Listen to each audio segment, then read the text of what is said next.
Decode the World Unfiltered.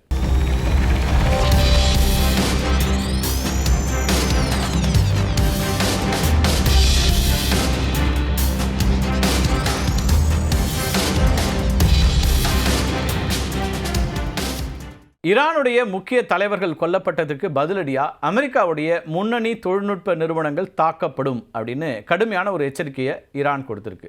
இந்திய நேரப்படி இன்றைக்கு இரவு 10 மணி அளவில் 18 நிறுவனங்கள் மேலே இந்த தாக்குதலை நாங்கள் நடத்துவோம் அப்படின்னு சொல்றது யாருன்னா ஈரானுடைய இஸ்லாமிய புரட்சிகர பாதுகாப்பு படை. ஆப்பிள், மெட்டா, உங்களுக்கு தெரியும் மெட்டாவில் ஃபேஸ்புக், இன்ஸ்டாகிராம், வாட்ஸ்அப் எல்லாம் இந்த மெட்டா நிறுவனத்தோடது. Google, Microsoft, Amazon, Intel, IBM, Dell, Tesla, Boeing, HP அப்படின்னு நிறைய ஆரக்கல் 18 நிறுவனங்களை அவங்க வந்து பட்டியலில் சொல்கிறாங்க.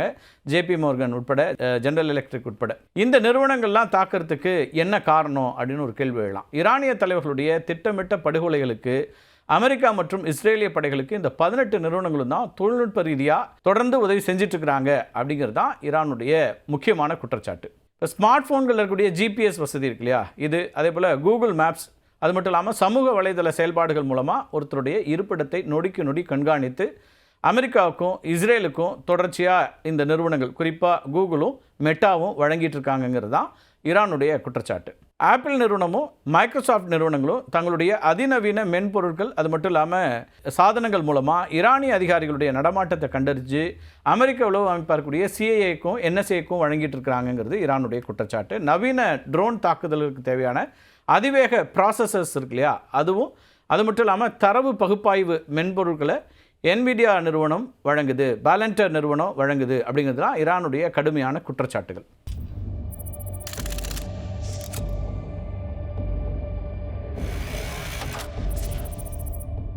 கோடிக்கணக்கான முகங்கள்லேருந்து இலக்கு வைக்கப்பட்ட ஒரு நபரை அடையாளம் கண்டு அந்த முக அங்கீகார தொழில்நுட்பத்தை பயன்படுத்தி படுகொலைகளை துல்லியமாக மேற்கொள்கிறதுக்கு பயன்படுத்தப்படுதுங்கிறது தான் ஈரான் சொல்லக்கூடிய முக்கியமான குற்றச்சாட்டு. அவங்களுக்கான பிரச்சனையும் அதுதான். ஆட்களை கொள்றதுக்கு போயிங் நிறுவனம் உதவியதா அப்படின்னு ஒரு அதிர்ச்சி நமக்கு எழலாம். ஆனால் போயிங் நிறுவனத்தின் மீதான மிக கடுமையான குற்றச்சாட்டுகளை சுமத்துது ஈரான். நாம் நினைக்கிற மாதிரி போயிங் நிறுவனங்கிறது அல்லது ஜெனரல் எலக்ட்ரிக் நிறுவனங்களோ வெறும் சிவில் நிறுவனங்கள் மட்டும் இல்லை. இவை அமெரிக்க பாதுகாப்புத்துறையினுடைய மிக முக்கியமான முதுகெலும்புகள் அப்படின்னே சொல்லலாம். ஈரானிய தலைவர்களுடைய படுகொலைகளில் இவங்களுடைய பங்கு என்னவாக இருக்கிறது அப்படிங்கிறது சுருக்கமாக பார்த்துருவோம். இப்போ போயிங் நிறுவனத்தை பொறுத்த வரைக்கும் உலகின் மிகப்பெரிய விண்வெளி மற்றும் பாதுகாப்பு நிறுவனங்களில் ஒன்று. படுகொலைகளுக்கு பயன்படுத்தப்படக்கூடிய பல அதிநவீன போர் விமானங்கள், அது மட்டும் இல்லாமல் உளவு பார்க்கக்கூடிய ட்ரோன்களை போயிங் நிறுவனம் தான் தயாரிக்குது. குறிப்பாக எதிர்நாட்டுடைய வான் பாதுகாப்பு மண்டலத்துக்குள்ளே ஊடுருவி செல்லக்கூடிய தொழில்நுட்பத்தை இந்த நிறுவனம் வழங்கிட்டு இருக்கு. ஒரு குறிப்பிட்ட நபர் இருக்கக்கூடிய கார் அல்லது கட்டிடத்தை துல்லியமாக தாக்கக்கூடிய ஸ்மார்ட் பாம், அது மட்டும் இல்லாமல் ஏவுகணைகளுக்கான ஜிபிஎஸ் வழிகாட்டுதல் கருவிகள் எல்லாம் போயிங் நிறுவனம் தான் கொடுக்குது. இப்போ போயிங் தயாரிக்கக்கூடிய செயற்கைக்கோள்கள், அது மட்டும் இல்லாமல் வான்வழி கண்காணிப்பு விமானங்கள் ஈரானிய தலைவர்களுடைய நடமாட்டத்தை 24 மணி நேரமும் கண்காணித்து அந்த தகவலை அமெரிக்க இராணுவத்துக்கு கொடுத்துட்ருக்குறாங்க.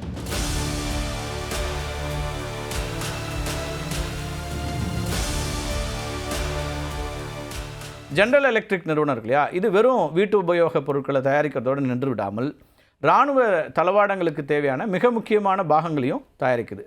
அமெரிக்காவுடைய மிக முக்கியமான போர் விமானங்கள், குறிப்பாக நம்ம வந்து உதாரணத்துக்கு நம்ம ஏற்கனவே நிறைய இந்த விமானங்களை பற்றி விரிவாக பார்த்துருக்குறோம், காணொலிகளும் வெளியிட்டிருக்கிறோம். F-15, F-16, அதேபோல் F-18.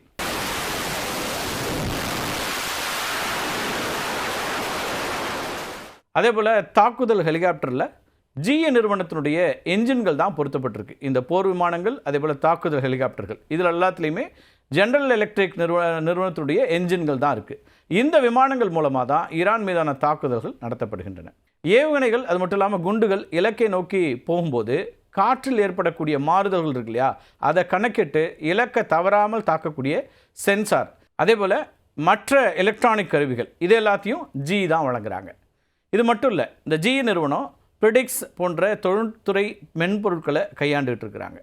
இந்த மென்பொருட்கள் என்னென்னா இராணுவ போக்குவரத்து மற்றும் தளவாடங்களை ஒருங்கிணைக்க பயன்படக்கூடிய மென்பொருட்கள், சாஃப்ட்வேர்ஸ்.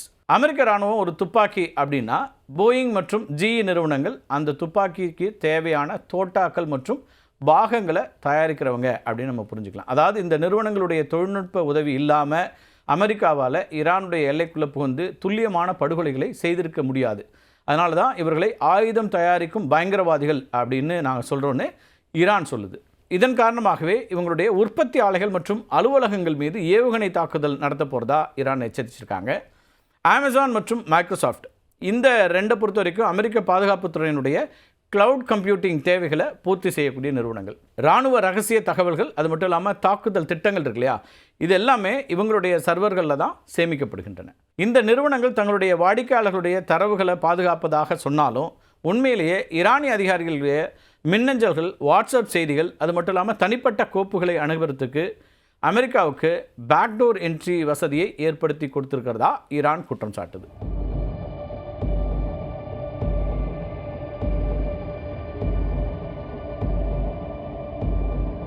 இப்போ Intel, IBM, Dell, Tesla, HP, Cisco இந்த நிறுவனங்கள் இருக்கு இல்லையா, இந்த நிறுவனங்கள் மேலே ஈரான் இதே குற்றச்சாட்டை முன்வைக்குது.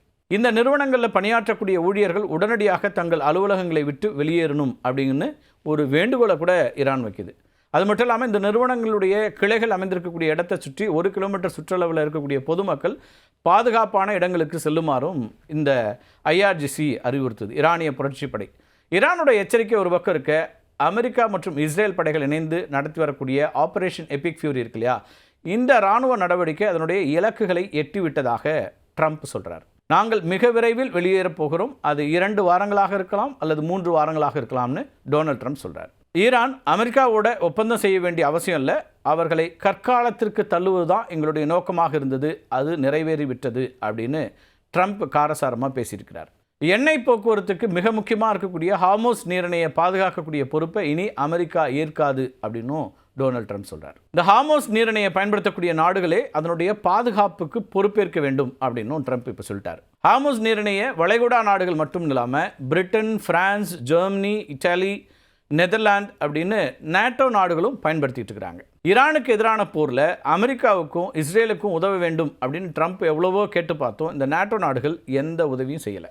இதனால் ஏற்பட்ட அதிருப்தினால் என்ன பண்ணுறாருன்னா, அவர்களுடைய பொறுப்பு அப்படின்னு சொல்லிடுறாரு. எங்கள் பொறுப்பு மட்டும் இல்லை, எங்கள் பொறுப்பு முடிஞ்சிச்சு, இனிமேல் உங்களோட வேலை அப்படிங்கிறார். ஹார்மோஸ் நீரிணை குறித்த ஒப்பந்தம் ஏற்படாவிட்டாலும் போரிலிருந்து அமெரிக்கா வெளியேறிவிடும் அப்படின்னு ட்ரம்ப் சூசகமாக தெரிவிச்சிருக்கிறாருங்கிறது தான் அரசியல் பார்வையாளர்களுடைய கருத்தாக இருக்குது. அது மட்டும் இல்லாமல் நேட்டோ அமைப்பிலிருந்து அமெரிக்கா வெளியேறுவது குறித்து பரிசீலித்து வருவதாகவும் ட்ரம்ப் எச்சரிக்கை கொடுத்துருக்காரு. இந்த நேட்டோ அமைப்பை ஒரு காகித புலி அப்படின்னு கடுமையாக விமர்சனம் பண்ணியிருக்கிறார். அமெரிக்காவுடைய பணத்திலையும் இராணுவ பலத்திலையும் இயங்கக்கூடிய இந்த நாடுகள் ஒரு முக்கியமான போர் சூழலில் அமெரிக்காவுக்கு உதவ முன்வராதது அர்த்தமற்றது அப்படிங்கிறது அவருடைய வாதம்.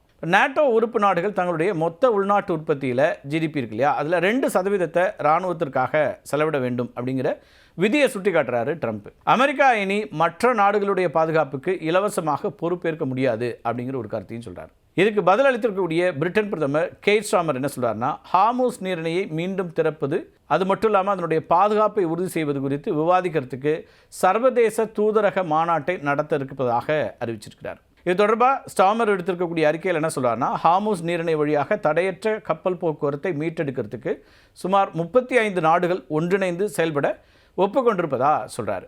இந்த மாநாட்டை பிரிட்டன் உள்துறை செயலாளர் யுவெட் கூப்பர் தலைமை தாங்கி நடத்துவார் அப்படின்னு சொல்றார். போரினால் பாதிக்கப்பட்டிருக்கக்கூடிய இந்த பாதையில் மீண்டும் வணிக கப்பல்கள் பாதுகாப்பாக செல்வதற்கான அரசியல் தீர்வுகளை காண்பது தான் இதனுடைய நோக்கம்.